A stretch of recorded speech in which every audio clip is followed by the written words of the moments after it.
শুভ সকাল প্রিয় শিক্ষার্থীবৃন্দ।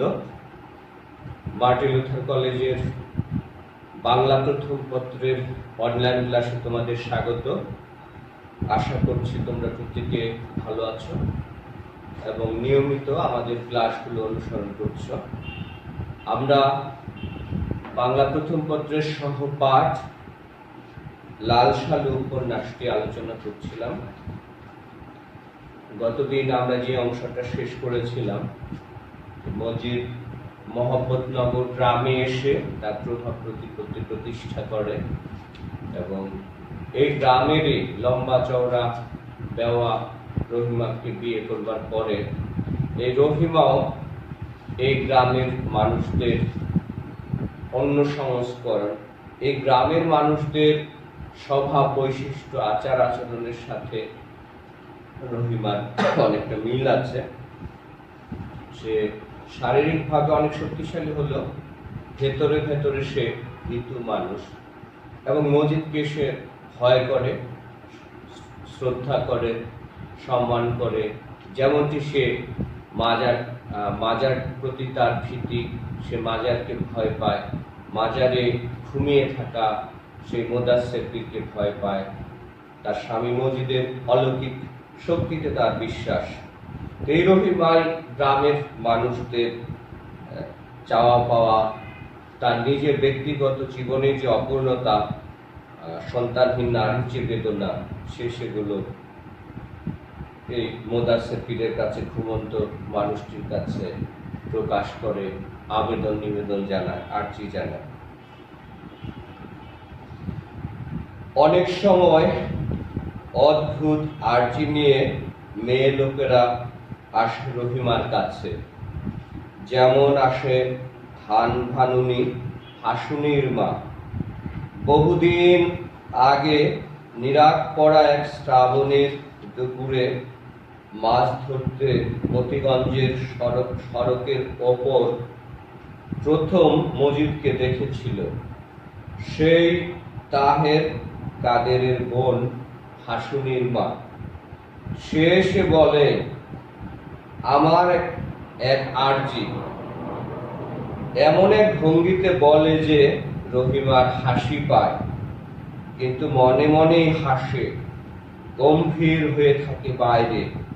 হাসুনির মা বলে, আমার আর্জি উনারে কইবেন, আমার যেন মত হয়।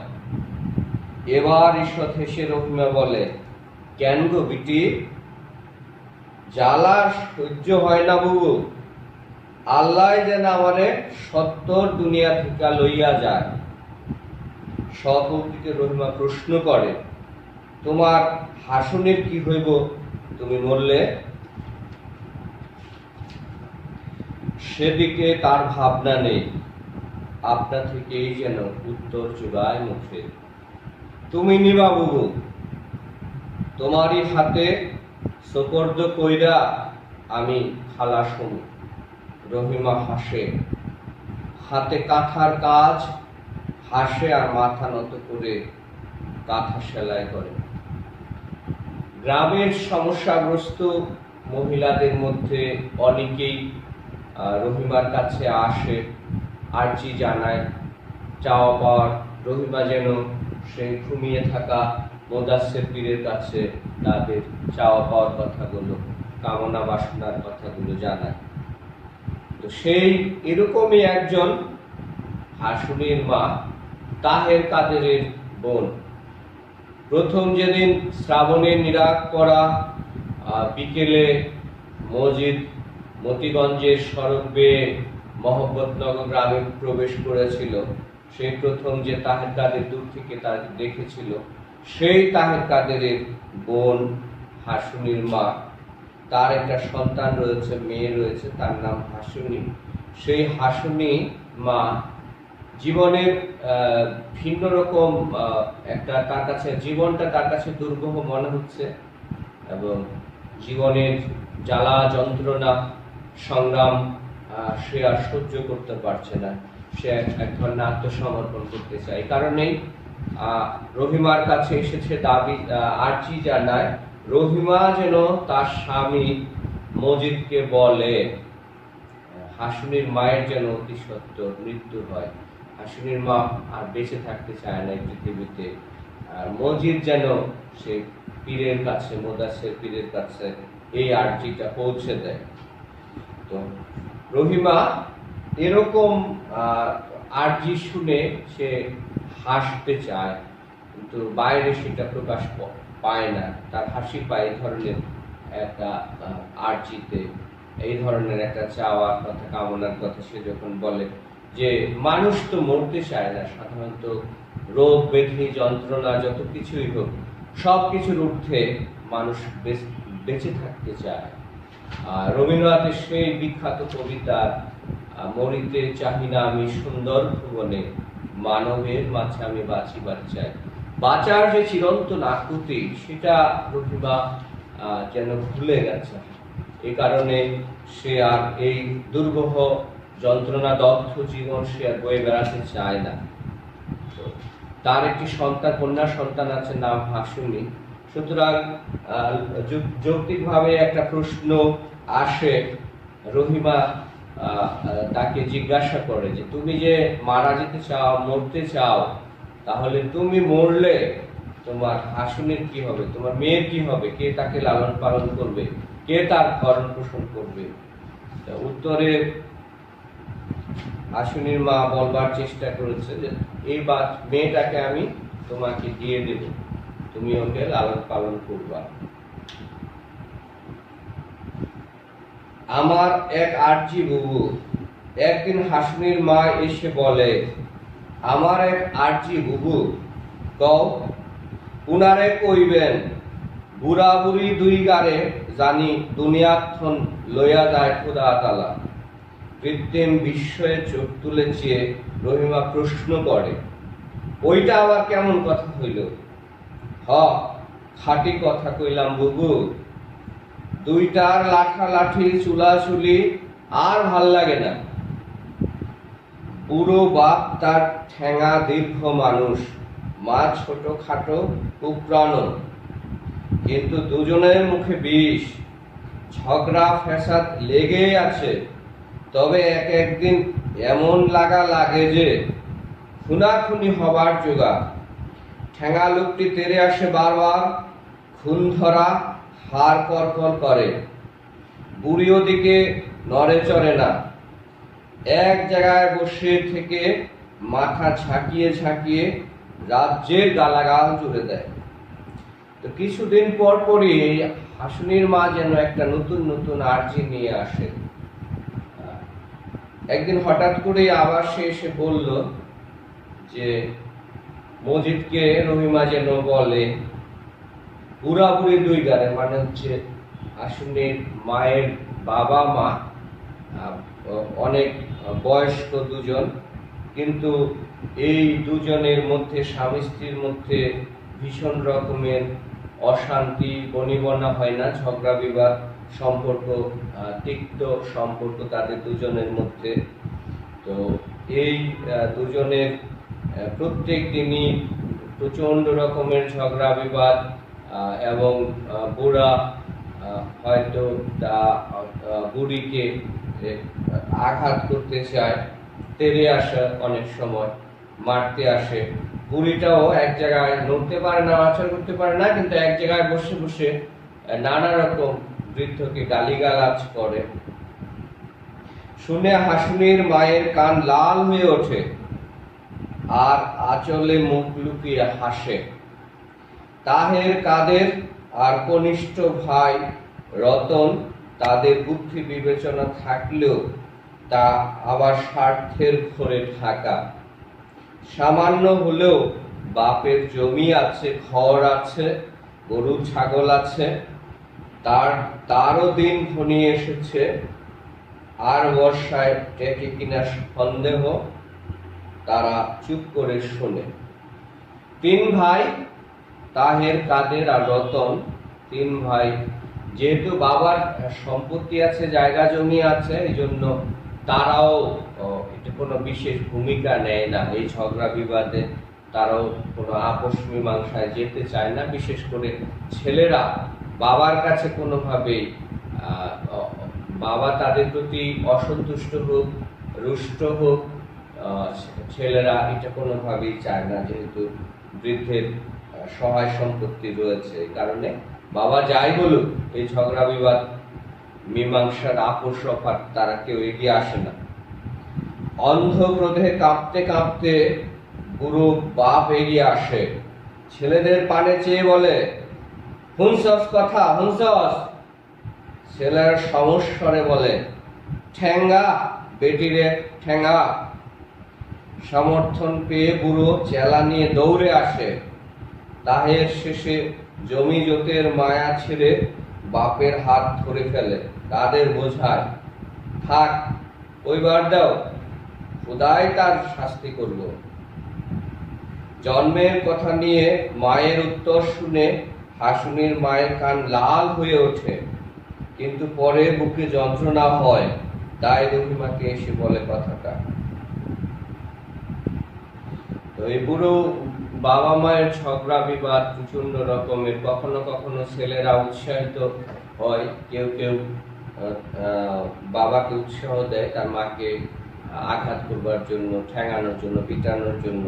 আবার কোনো কোনো ছেলে এই জায়গা জমির আশা ছেড়ে দিয়ে মার সাথে যেন বাবার ঝগড়া বিবাদ না করে থেমে যায়, সেই কথাও বলে যে থাক, কিছু বলার দরকার নেই, খোদাই তাকে শাস্তি বিধান করবে। অর্থাৎ এই তার মা যেভাবে তার বাবাকে কষ্ট দিচ্ছে, গালাগালি করছে, সৃষ্টিকর্তা তার এই এরকম আচরণের জন্য অবশ্যই শাস্তি দিব। জন্মের কথা নিয়ে, ছেলে মেয়েদের জন্মের বিষয়ে এই বৃদ্ধা একটি আপত্তিকর কথা ইদানিং বলছে। সেই কথাটা শুনলে হাসুনির মায়ের শুনে, যেদিন প্রথম শুনেছিল, কান লাল হয়ে উঠেছিল, তারপরে পরে বুকে যন্ত্রণাও হয়েছিল, মানসিকভাবে সে কষ্ট পেয়েছিল। এই কারণেই সে এসে রহিমাকে আবার সেই কথাটা বলে। হয় বুড়া বুড়ি দুইটাই মরুক, নয় ওনারে কন এর একটা বিহিত করবা। হঠাৎ সমবেদনায় রহিমার চোখ ছলছল করে ওঠে, বলে, তুমি দুঃখ করিও না বিটি, আমি কমুনে। মেয়েটাকে তার ভালোই লাগে। দুস্থা মেয়ে, স্বামী মারা যাওয়ার পর থেকে বাপের বাড়িতে আছে। বাড়িতে তিনটে মর্দ ছেলে বসে বসে খায়। এক মুঠোর মতো যে জমি, সে জমিতে ওদের পেট ভরে না, তাই টানাটানি, আধ পেটা খেয়ে দিন গুজরান। বসে বসে অন্ন ধ্বংস করতে লজ্জা লাগে হাসুনির মায়ের। তাই একা নয়,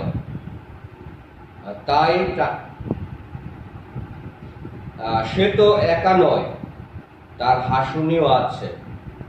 তাই বাড়িতে বাড়িতে ধান ভানে, কিন্তু কিছু একটা মুখ ফুটে চাইলে আবার লজ্জায় মরে যায়। রহিমা বলে, শ্বশুর বাড়িতে যাও না কেন? ওরা মনুষ্যী না, নিকা করো না কেন? কয়েক মুহূর্ত থেমে হাসুনির মা বলে, দিলে চায় না বুবু, জীবনে তার আর শখ নেই। তবে গায়ের আর মানুষের রক্ত তারও দেহে বয় বলে মাঠ করে ধান করলে অন্তরে তার রং ধরে। বতর দিনে বাড়ি বাড়ি কাজ করে হাসুনির মায়ের ক্লান্তি নেই, মুখে বরঞ্চ চিকনাই দেখা দেয়। এমনি কোনো দিনে তাহের খোশ মেজাজে বলে, শরীরে রং ধরছে কেন, নিকা করবে নাকি? বুড়ি আমের আংটির মতো মুখটা বাড়িয়ে বলে, খানকির বেটি, নিকা করবো বইলাই তো মানুষটারে খাইছে। অভাব অনটনের পরিবার, তিন ভাই তাহের, কাদের, রতন, সাথে হাসুনির মা, সে বিয়ে হয়েছিল, তার স্বামী মারা গেছে। গ্রামে এক ধরনের কুসংস্কার প্রচলিত আছে, যে সমস্ত মহিলাদের স্বামী মারা যায় তাদেরকে স্বামী খেকো বা অকল্যাণ কারণে সে মহিলা রাক্ষসী বা সে ভালো নয় বলেই তার স্বামী মারা গিয়েছে, এরকম একটা যে কুসংস্কার, সেটি এই কারণেই শস্য গোলাজাত করা কাটার মৌসুমে যখন বিভিন্ন বাড়িতে বাড়িতে সে ফসল তোলার কাজ করে, ধান ভানা অথবা ধান সিদ্ধ করা, নানা রকম যে গৃহস্থালির কাজগুলো যখন করে, তখন কিন্তু তার মনের মধ্যে এক ধরনের আনন্দ জেগে ওঠে। যে মানুষটি জীবনে আর বাঁচতে চায় না, সেই মানুষটি হৃদয় যেন নেচে ওঠে, তার মধ্যে আনন্দের, তার চেহারা, তার শারীরিক প্রতিচ্ছবিতে, মুখমণ্ডলে, মুখাবয়বে সেই আনন্দের প্রতিচ্ছবি, স্বাচ্ছন্দ্যের সচ্ছল এবং আনন্দ উৎফুল্ল হবার পরে তার যে অভিব্যক্তি সেটি প্রকাশিত হয়, সেটি ধরা পড়ে। আর এই সময় তাহের, তার ভাই, সে খোশ মেজাজে তাকে জিজ্ঞেস করছে যে, কিরে, চেহারা তো ভালোই হচ্ছে, আবার নিকা করবি নাকি? কিন্তু তার মা আমের আটির মতো মুখ ভেঙচিয়ে যে কথাটি বলে, এটি খুব বেশি সুখপ্রদ নয়, শ্রবণীয় নয়, শুনতে ভালো লাগে না।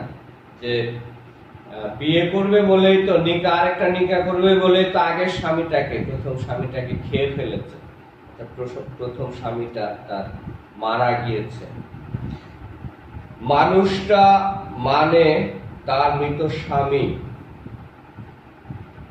তাহের কৌতুক বোধ করে, বলে, কেমনে খাইছস? হাসুনির মায়ের অন্তর তখন খুশিতে টলমল, কথা গায়ে মাখে না, হেসে বলে, গিলা খাইছি, মা বুড়ি আছে সামনে, নইলে গিলে খাওয়ার ভঙ্গিটাও একবার দেখিয়ে দিত। তো তার ভাই কিছুটা রসিক, সে বোনের সাথে একটু রসিকতা করছে। তাহের তাকে আবার হাসানোর জন্য রসিকতা করে জিজ্ঞাসা করে, আচ্ছা শোন, তো তোর স্বামীকে কিভাবে খেয়েছিস? তো হাসুনের মা, সেও হেসে জবাব দেয়, গিলা খাইছি। তো তার সামনে বৃদ্ধ মা, বয়স্ক মা যেহেতু আছে, না হলে সে অভিনয় করে দেখাতো সে তার স্বামীকে কিভাবে গিলে খেয়েছে। দূরে ধান ক্ষেত্রে ঝড় ওঠে, বন্যা আসে পথ ভোলা অন্ধ হাওয়ায়, দিগন্ত থেকে গড়িয়ে গড়িয়ে আসে অফুরন্ত ঢেউ।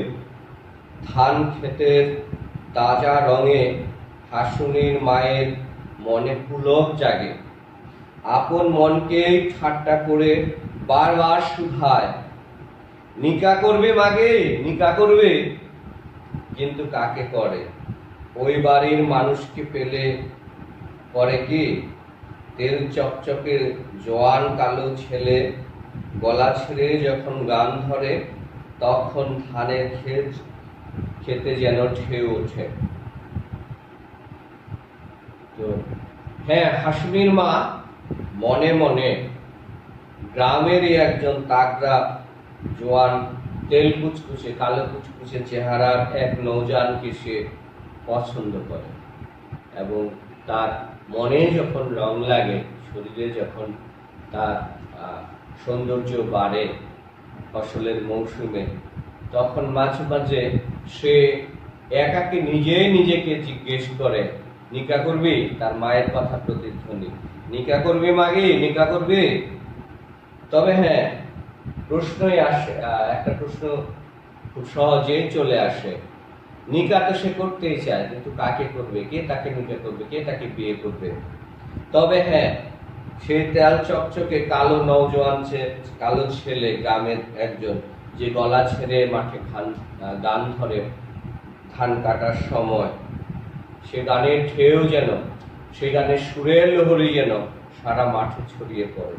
সেই মানুষটিকে হলে, সে যদি রাজি হয়, তাহলে সে বিয়ে করতে পারে। পরদিন তাহেরের বুড়ো বাপকে মজিদ ডেকে পাঠায়। এলে বলে, তোমার বিবি কি কয়?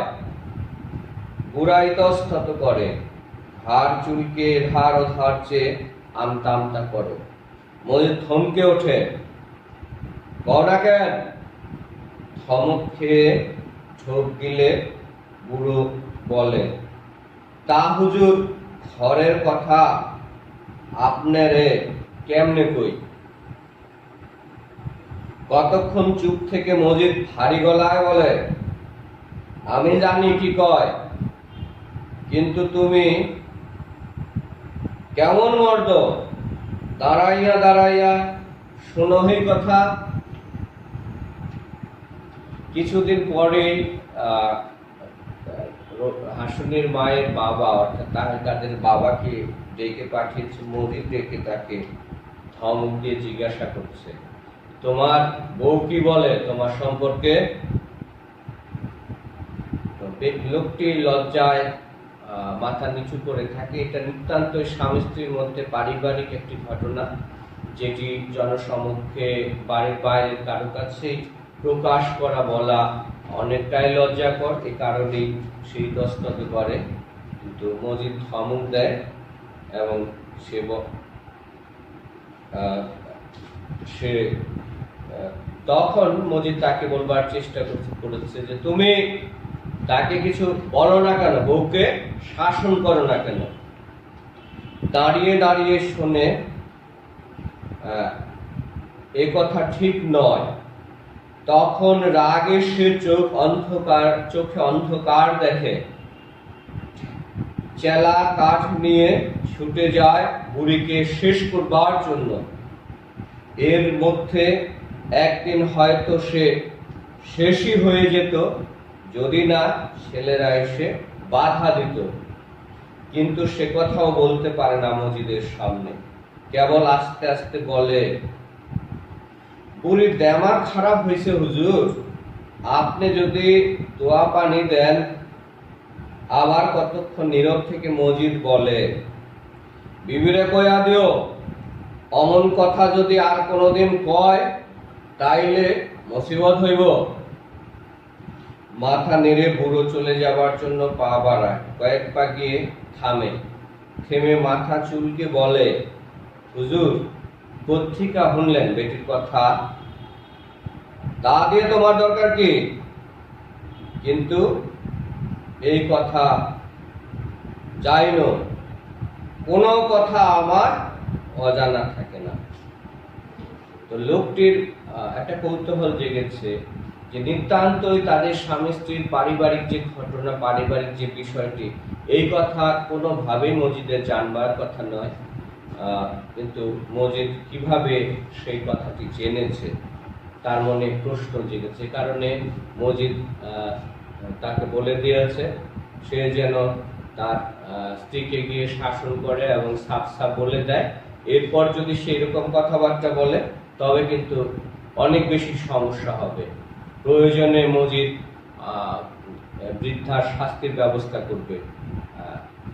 সে কথাটি যখন সে বুঝিয়ে দেয়, তখন যাবার পথেই তার কাছে মনে হয় যে আচ্ছা, তাদের নিতান্ত পারিবারিক কথাটি তাদের জানবার কথা নয়, তবু কিভাবে জানলো? তো মজিদ এমন ভাবে বললো কথাটা যে তার মধ্যে লুকানোর কিছু নেই। তার সামনে সে যাই করুক, যে যাই করুক, মজিদের কাছে সব খবর আসে। অলৌকিক খবর মারফত, শক্তির মারফত, বাজারের শক্তির মারফত যেন সে খবর, সব খবরই সে জানে। তো ব্রহ্মনাষ্ট্যের পাশে আবার পড়বে। আমাদের সবাইকে অনেক অনেক শুভেচ্ছা জানিয়ে আজকে ক্লাস শেষ করছি। ধন্যবাদ।